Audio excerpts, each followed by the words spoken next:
Magandang umaga mga minamahal kong mga senyor, mga kasambahay at sa mga nanonood sa aking video. Magandang umaga muli. Magluluto ako ng tinulang isda. Sorry, matagal akong hindi nakapag-upload kasi nilalagnat ako, inuubos, sinisipon. At wala din tumutulong sa akin na mag-upload sa aking mga video. Hindi man ako marunong.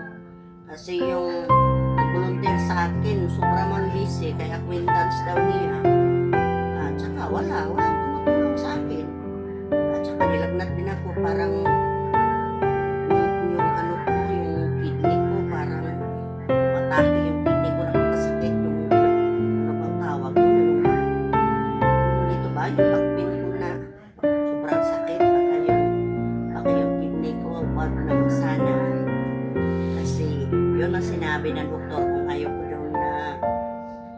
ko daw makinig, o sige, bigyan kita ng gamot. Kung ayaw mo magpa-opera sa kidney, bigyan kita ng gamot na para daw sa 6 months. Pero yung siya, hindi ako makapag-guarantee na mawala. 96% na hindi siya sigurado na mawala daw yung sa kidney ko, kasi daw yung bato sa kidney sobra na daw laki. Ano ba yung number na sinabi niya, na pag hindi yun makuha, pag hindi ko na naramdaman ngayon, kasi yung bato daw nasa loob pa ng kidney. Pag lumalabas daw yung siguradong barado yung dahanan ng ihi, at saka yun na ang hindi ko na matiis yung sakit. Sabi niya, kung hindi man talaga ako maniwala sa kanya na kailangan ko na yung operasyon, pero ayaw ko talaga yung operasyon.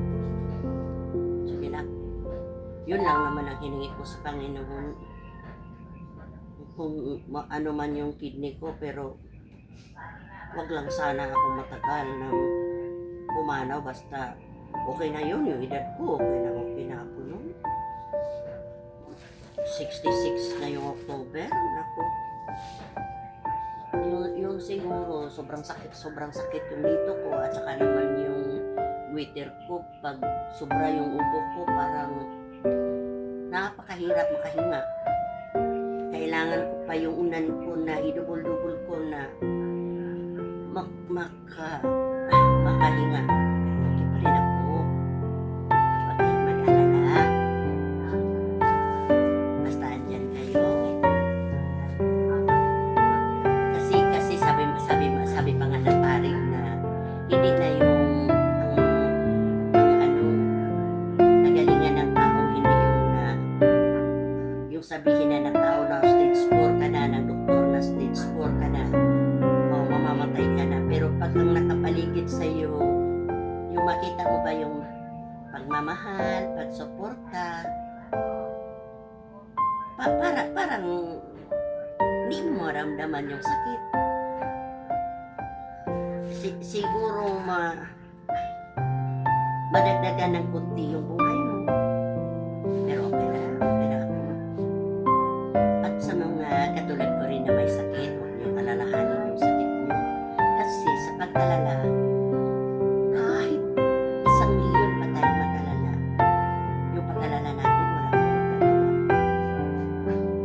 Ipagdasal na lang natin sa Panginoon na tulungan tayo na mawala yung sakit natin. Basta leave it to God, na sinurinder natin lahat. Pag sinabi natin na ikaw na ang bahala, ang salubin mo ang matuman. Kung ano man yung kagustuhan mo sa akin, yun ang matuman. Yun ang mangyayari. Yun, panatag yung loob natin na okay na ako. Total, andyan man ang Panginoon. Kaya huwag kayong matakot. Kung katulad ko may sakit din kayo, huwag kayong matakot. Isipin lang natin na lahat naman tayo mawala dito sa mundo. At sa pagkawala natin, siguro may buhay pang naghihintay na mas maganda pa sa buhay natin dito sa mundo. Ipakita ko sa iyo yung mga ingredients na gagamitin.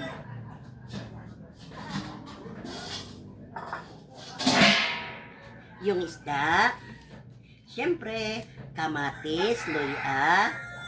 Hindi, kamatis at saka bawang, sibuyas, luya, at saka yung sibuyas na dahon, at chili, at yung maanghang din, dalawa lang. At saka yung matigas sa dahon ng sibuyas. Nilagyan ko ng kunting agbati at saka tangad. Mag-umpisa na ako. Samahan niyo ako, mga minamahal ko sana. Hindi kayo magsawa sa pagsama sa akin at sana naman palagi akong naglambing sa inyo at humingi na sana mag-subscribe kayo sa channel ko at paki-like at paki-share sa aking mga ganitong mga video na hindi naman matatawag natin interested, pero mula sa puso, naghihingi ako sa inyo ng tulong sa pag-subscribe sa akin channel para naman maipakita ko na hindi naman ako bigo muli, na lahat naman ng plano ko bigo. Baka sa pag-vlog ko, magtagumpay ako kasama ang tulong nyo. At saka samahan nyo ako. Mag-isa muna ako ng lamas. A few moments later. Mga minamahal ko, ilagay ko na yung dahon ng agbati at saka yung tangad.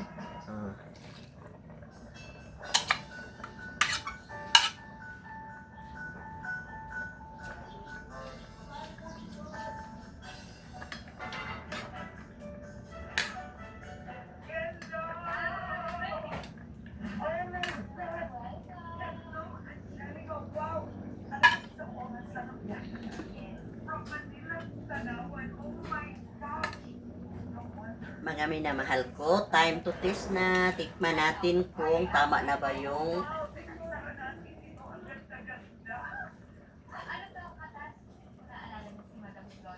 tamang-tama na. Mga minamahal ko, tapos na ako. Patayin ko na yung apoy. At saka maraming salamat sa panonood. At saka muli hingiin ko yung awan nyo, mag-subscribe naman kayo at saka paki-share at paki-like ang ating video. See you in my next vlog. I love you all. Bye-bye. I just had to let you know you're